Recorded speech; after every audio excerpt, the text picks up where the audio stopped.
Welcome back to all of you amazing college students, community college students, university students, transfer students, commuter students, first time generational students. God bless you and welcome to another year, or if this is your first time, you're very excited to be on campus or be commuting to school. You made it, right? So congratulations for making it to the next step into your journey. My name is Simone, the student teacher. I've been in education for 20 years. I predominantly spent a bulk of my time in the middle school space teaching reading. And I don't know if some of you can remember your reading teachers or just teachers in general. You had those really cool teachers, and then you had those teachers that was kind of boring, and then you had those teachers that was really fun. I would consider myself a fun teacher, one of the cool teachers, right? But that's all into interpretation. And so what I want to do is just kind of give you guys some principles for going into another year, and you're matriculating from high school unto college, and there's a lot more responsibility that falls on you guys. And so welcome week is a week where you come back, you have all types of activities during the daytime, during the evening. You realize now I have freedom. Mom and dad is not here. I don't have to check in with them. There's really no curfew for me. Nobody's coming to check for me what time I'm in my dorm or not. You're going to have RAs. You're going to have your dorm supervisors, but nobody's coming to knock on your door to actually see, are you there?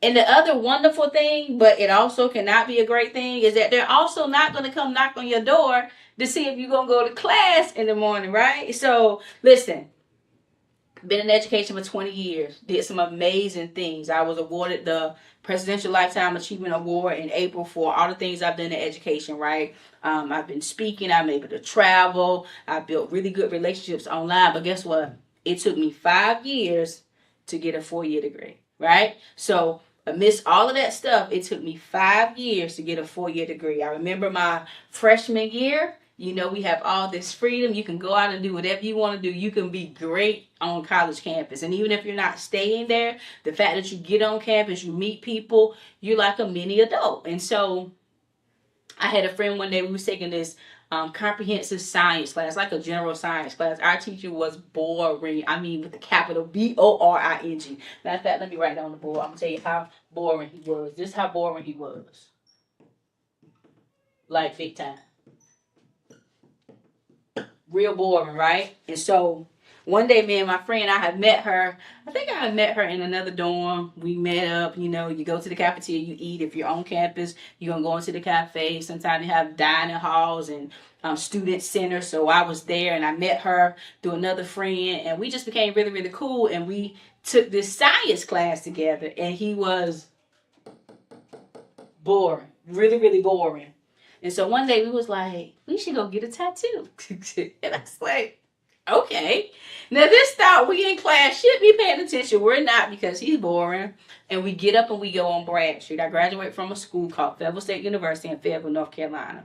And so we go up Bragg Street. It's near Fort Bragg, the military base. And so for you females, you're going to find all kinds of boys that's gonna like you, and you gonna like them. For the boys, you're gonna see all kinds of girls, and you're gonna be like, oh my god, you're gonna be in, like, your mind may just be very overwhelmed with the freedom that you have and the different groups of people and the types of people that you're gonna meet. And so, we said, okay, we gonna go. We actually took the bus. We didn't drive, so it wasn't necessarily, I don't think it was Uber back then, right? This is in 1999. It wasn't Uber. We took the bus. We took the local city bus. That was my first time ever getting on a city bus. Where I'm from, one small town, Conway, North Carolina, has about 800 people, and we have literally one stoplight. So I wasn't used to city buses. So we caught the city bus up Fort Bragg, going there, and I forgot what LaDonna, we call her La, I forgot what type of tattoo she got, but this is when there was a famous rap group out at the time, and I won't name them because I realized if I name them, you might go look them up, and it wasn't a good influence. I won't share. But this particular rapper was a female rapper, and she had this tattoo. She was considered like the Rough Rider, and so she had these tattoos on her chest of some paw prints. And I was like, I'm gonna go do that. So we go. I tell him, I show him the picture of what I wanted for my tattoo, and my gosh, for 20 years, I've had this tattoo that is so horrible. And I've never got another one since. But I was in class, should have been paying attention. But me and my friend was bored, and so we decided to go do something that is a permanent fix, really, unless you're gonna go pay money to get it removed, which was to go get a tattoo. Why did I say that to you? It's because your relationships matter.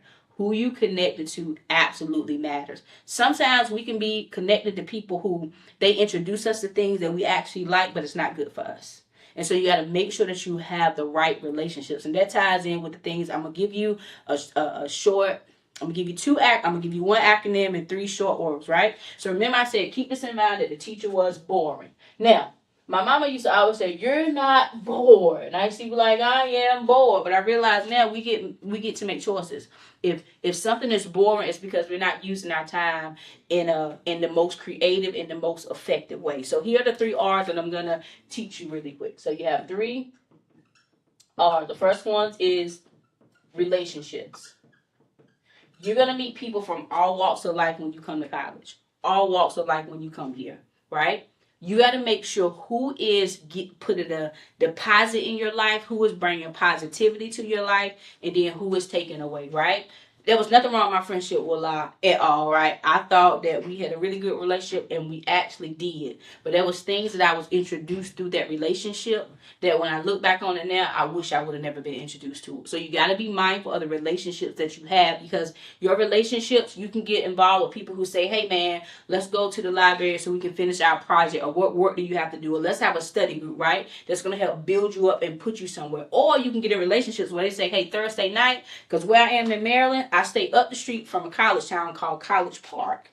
And so the University of Maryland is there, right? And so on Thursday nights, Friday nights, Saturday nights, you can go by 7 or 8 o'clock. The streets are filled. The bars, the restaurants are filled down there because students are out doing things, right? Now, on a Thursday night, if there's an activity going on campus or off campus, but you know I got to get up in the morning and I got to go and study for a test on Friday, you probably don't want to be out that late at night because it's going to throw you off of what you need to do. Now, some people say, "Hey, I can just function and flow and I can get up and I can go out and I get up in the morning and go and do well." Some people can do that. But everybody can't do that. So you have to know yourself. So you have to make sure you have right relationships. Make sure that when you're going to places with people, you're not in cars, you're not riding with people who's drinking and smoking. For some of you, the first time you're going to experience a whole lot of things that's happening because there's freedom. So you got to make sure you're in the right relationship. You're not doing crazy things, right? Be with people that's going to encourage you. Be with people that's going to build you up. And you be the person that builds other people up. Don't be the person that pulls people down. Don't be the person that's like not going to class. Don't be the person that's saying, "You know what, I can't do this," because you can do it. So your relationships absolutely matter. I've heard someone say this before. They say, look at the 5 closest people around you and you can look at your future. Who do you have around you while you're at school? Who do you have around when you're at school? Who do you have around you when you're in these classes or you're doing these activities? So you got to make sure that you're doing that, right? So the relationship that you have absolutely matter. The second R is, it's going to be relevance. Okay? Relevance. What am I doing right now that's going to be relevant to my future, and where do I plan on going? Sometimes we do stuff and we make decisions, especially when we're young, right? Because our brains are still developing, right? Your brain is still developing until about 26 years old. So if you're just kind of, doing things right now that perhaps is probably not making the best decision, it's because your brain is really trying to figure things out, right? So when you think about relevance, right? When you think about relevance, and I'm going to give you this definition, being a teacher, being an educator, I always like to give people definitions so they can understand exactly where I'm coming from, because somebody can take the same concept and then they can put a different spin on it. And I always say this, that my content is for now and for later. So you might watch this later and say, "Wow, I needed it now," right? Because these things I'm teaching you now is not just for a welcome week. It's not just the beginning of a transition going into college. It's not just because now I'm about to graduate and I'm a senior, or I'm about to start my freshman seminar class. No, these are good principles that we can apply in all areas of our lives, right? So when we think about the word relevance, right? And let me pull it up really quick. Relevance comes from the word relate, right?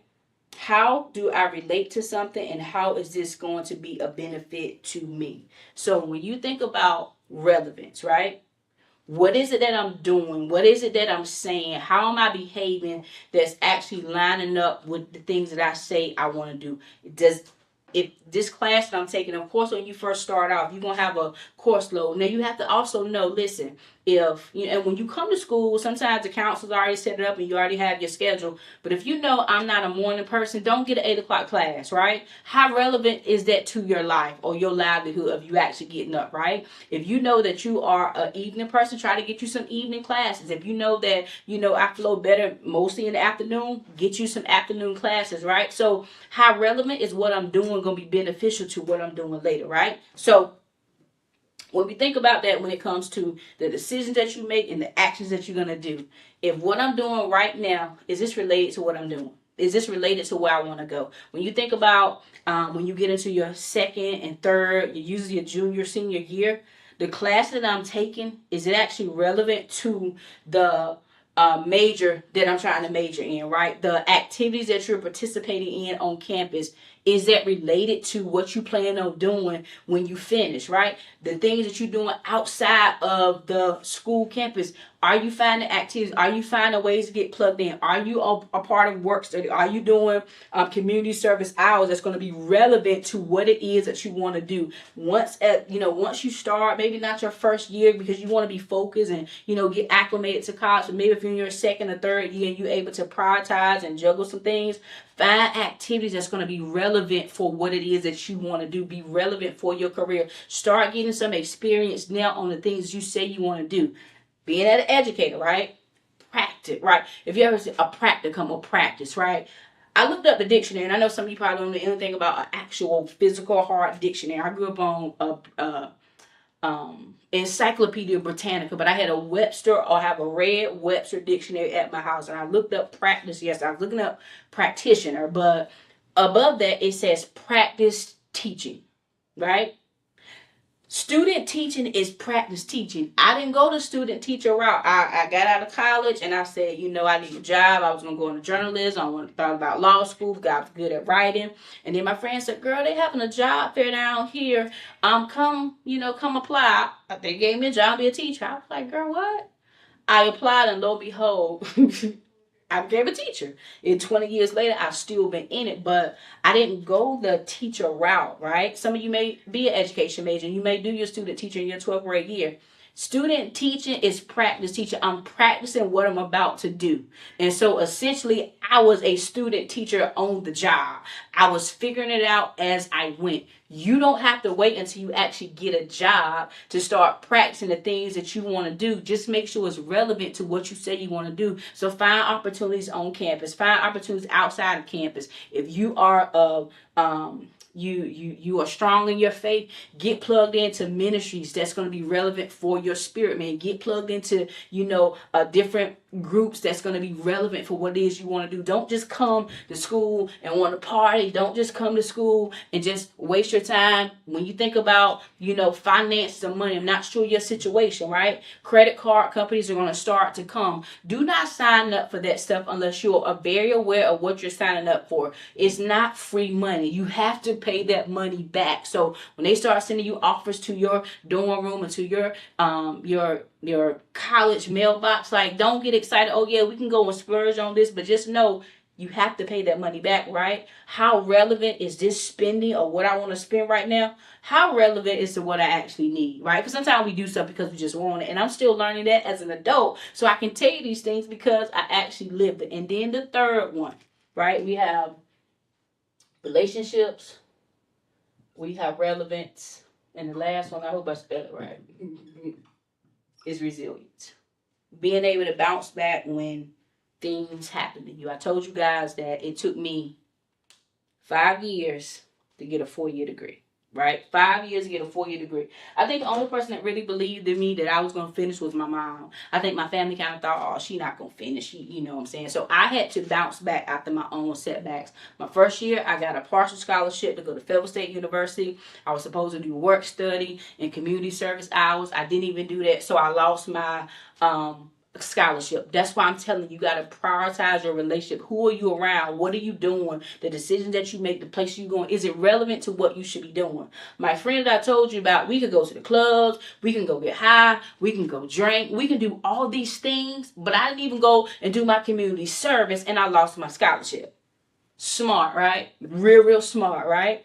You have to make sure you're in good relationships with people. And so after that first year, I said, well, I'm going to transfer. I went to North Carolina A&T. It's known for back then it was known for a party school. And so I transferred. I went up there. I started in January. And then by the summertime, I got a really bad doctor's report. And so my mom was like, I want you to come home. So then I'll be able to take care of you. I'll be able to take you to, your appointments. I'll be able to take you to get your procedure. And so I did that and I enrolled into the community college. Now, mind you, I was what I considered one of the smart ones in high school. And so all of my friends went off to college. And so when I came back home, I kind of felt like, man, I failed. I couldn't even stay in school. But it wasn't because I wasn't smart enough. It was because that sickness, that diagnosis at the time, I had to go back home. And so I ended up becoming friends with another girl that I was in school with before. But she was known as somebody who always got in trouble. And my mom would always tell me to stay away from her. But all of my friends were gone. So it was like, well, who am I hang out with here? You know what I'm saying? I don't know nobody at the community college. None of my friends at the community college. None of my friends was back home. And so it was kind of like essentially I was stuck with this girl if I wanted to be friends. And that's why I'm telling you, relationships matter.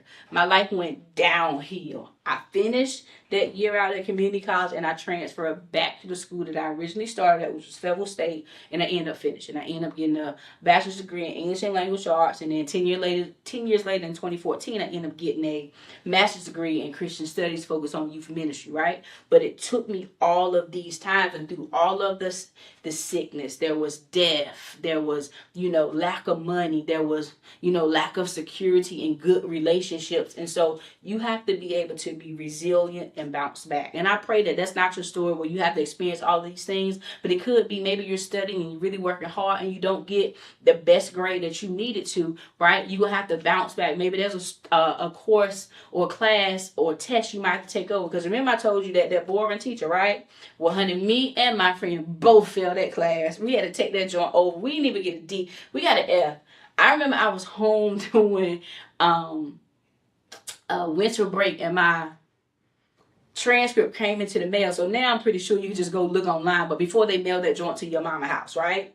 And I think I ended up having a 2.9 GPA. And she was like, well, what happened to this class? And I'm like, I don't know, but of course I do know what happened, right? I wasn't going to class. He was bored, and after you miss so many days, your teacher gonna drop you. So you got to make sure that if there's criteria to read over your syllabus, make sure you understand what is going on for you, not what your friends got going on, not what classes they taking, but what is it that you're focused on, so you can make sure that you're living up to that, right? So you got to have that resilience. You got to have that bounce back. It may be relationship. You might have relationship issues. You might have a friendship or a friend group, and then it doesn't work out. You have to be able to manage those emotions so you don't allow that to step in the way of what you got going on, right? So we got the relationships matter. Make sure everything you do is relevant, and make sure you have that resilience. Some people call it a dog. For guys, especially in sports, you got to have that dog. I don't know if you shot that dog, but you got to have that bounce back for you to say, you know what?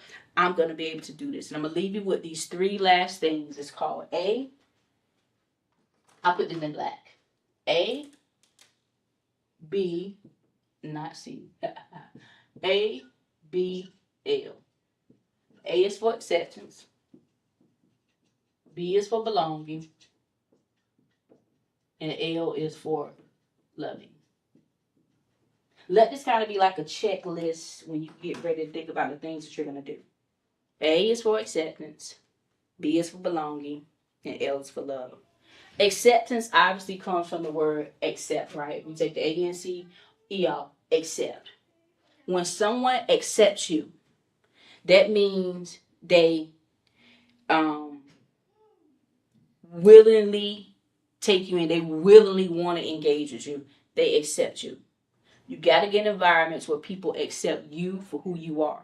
Not because of how smart you are, not because of the type of car you drive, not because of the type of clothes you wear, not because you're fashion sense, not because you're the funny guy, you're athletic. You got to make sure that you are around people who are actually accepting you for who you are. And not to say that people don't challenge us when we are doing things that may not be becoming of who we are, may be contrary to who we are or what we believe in our faith. But be in environments where people accept you. They willingly accept you. That's gonna be the greatest relationships that you have, is when you can go to people and they actually accept you and they're not tolerating you. The second one is belonging, right? When you talk about belonging, that could be with close or intimate relationships where you know, I'm supposed to be here. By the time the second quarter, or well, one quarters for K-12, but by the time your second semester comes, or sometime it may take 2 or 3 semesters, do I belong at this school? And not do I belong at this school because my demographic may be different, right? You have the PWIs, which is predominantly white institution, where some of you may be a part of. That was where my master's degree went. It's Grand Canyon University. Or you may be at a historically black community college. I don't know if they're historically black community college. Maybe there is, but you may be at a historically HBCU, a historically black college, right? My undergrad was Fayetteville State University. Some of you may be at many of the institutions that are considered that, right? But it's not because you're moving because of my race. It's not because I'm moving because of my social economic status. It's not because I'm moving because I don't look like these people, right? Or I don't just fit in, but do I belong there? Right? Is my purpose, will my purpose be extracted more from being there? You will know if you belong somewhere. You will know if you belong at a certain party. You will know if you belong in a certain environment, right? So it's not even just with the school itself, but do I belong in this community? Do I belong with these friends? Do I belong with this relationship? And when you realize that you belong, that's when we find safety in there, right? In K-12 schools, they talk about safe schools. Well, I always say you have to be a safe person before you can have a school that's safe, because what's in it is a bunch of individuals. So if you're not a safe person, it's not going to be a safe class. It's not going to be a safe school. Do you belong in this particular class that you're in? Some of you may have tested and then didn't perform so well, so now you back in remedial course, but I don't belong in here, right? And some of you may be put in class where you say, I know I might have scored well, but perhaps I may need a refresher course. Do you belong there, right? So think about the belonging. And then the last one is loving. And I think, in the world of social media where we have access to all kinds of things and we see all kinds of things and people tell us about, oh, I love you, right? I love pizza, right? But I also love my mom. I love YouTube, but I also love, making money. I love getting my hair done, right? But I also love sneakers, right? So we love these very different things, but how do you measure that when it comes to yourself, for one? And how do you measure that with loving other people, for two? And how does that spread out with everything else? So I'm going to give you a definition that I like to hold myself accountable to. And this is kind of principles that I use when I get ready to measure the love that people are giving to me, right? To see, does this actually measure up? And you may be very familiar with this. The first time I ever heard someone explain this to me, I was in college. I believe I was maybe like my junior or senior year, and my great granny had passed away. God bless Lily Mae Jordan. My stepdad passed away like 2 years ago, and my mom gave me the last piece lily that she had, and I was like, well, I don't really want to plant. And so when I bought it home, I was like, what am I going to name it? And I named her Lily. So I speak to Lily every day. She's growing. She's wonderful. And I remember at my great granny's funeral, she was born in 1907. When she died, she was 97 years young. And our cousin ministered her, gave the eulogy, and these are the words she said about love. And I was like, that's powerful. And I didn't know where it came from at the time. I just held on to it. And this is what she said. She says, love is patient. Love is kind. It does not envy. It does not boast. It's not proud.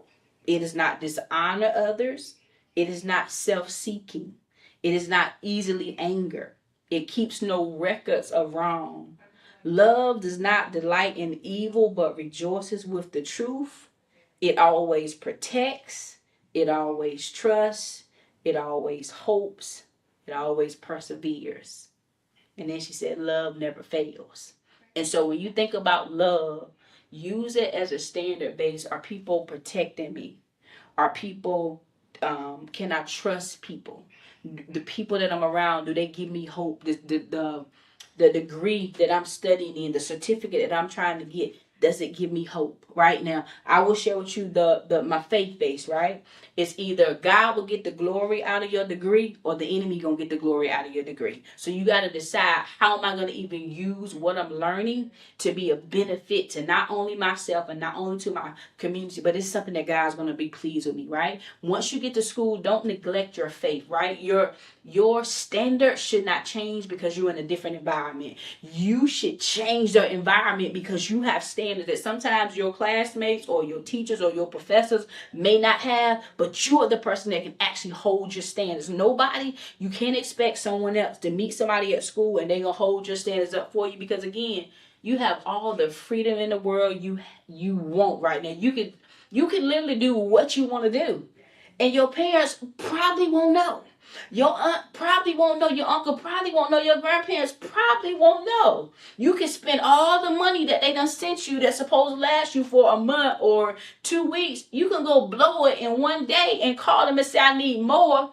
And hopefully you don't lie, but you can tell them a bogus reason. Oh, I had to buy a book, but you really went and partied with your friends. And so make sure the environment does not change your standard of what it is that you say you are. Some of you may be for the first time, if you were in high school, you know that I struggle, right? I don't call it disabilities anymore. I say different abilities. Some of you got different abilities. Some of you learn differently. Get in environments that's going to help you maximize the way you learn. When I was in college, when I realized, after that first year flunking that science class, I was like, okay, so you can't fail again because your mama really going to get you. And she kept saying, you coming home. And I just said, I can't go back home with you. And when I had to actually come home because of health issues, it just really made me sad. And so I worked hard that year because I didn't want to be stay down. I was like, I got to go back to school. And so my second year, the math wasn't mathing, right? It just wasn't mathing. And so I had a statistics teacher. He was a Arabian man. He owned a convenience store up the street. And I was like, I don't get it. I will come to his stay in the class. I would go to his office. I was like, I don't get it. And that man told me, he was like, if you ever need help, you can always come to the store after hours. They have office hours. And he allowed me to come up to that convenience store. And he would help me with my math sometime because I was just that desperate. Like, I cannot fail another class because my mama is going to be on me. And while she wasn't there with me, I didn't want to hear her fussing. Right? Now, I don't know if you got parents or mothers who just, when they fuss, they don't fuss for the day. They keep fussing about the same thing every time they see you. You better be going to class. Like, you don't want that extra stress on your parents, especially if they making a sacrifice to make sure that you get there and you have all the things, right? It's cool because you're meeting all these new people. You come to campus, you got all your new stuff, your microwave, your refrigerator, your television, your comforter sets, whatever else, your rugs, your computers, your books. You all ready. But you got to make sure you prepare your mind. You got to make sure you prepare your heart. And how you going to do that? Making sure you have the right relationships. Making sure what you do is relevant. Making sure you have that resilience. And sometimes when you make a mistake, you got to forgive yourself and keep getting back up. Don't sit in shame. Don't sit in guilt. Don't sit in, I knew better. You did know better. But now that you know better, take the lessons learned and move forward. And remember, ABL. Be accepted, belong, and be loving. So I love you guys. I pray you have an amazing school year this year. Remember, if you don't see this now, you're going to see it later and say, ooh, I need this for now. So God bless you guys. Peace.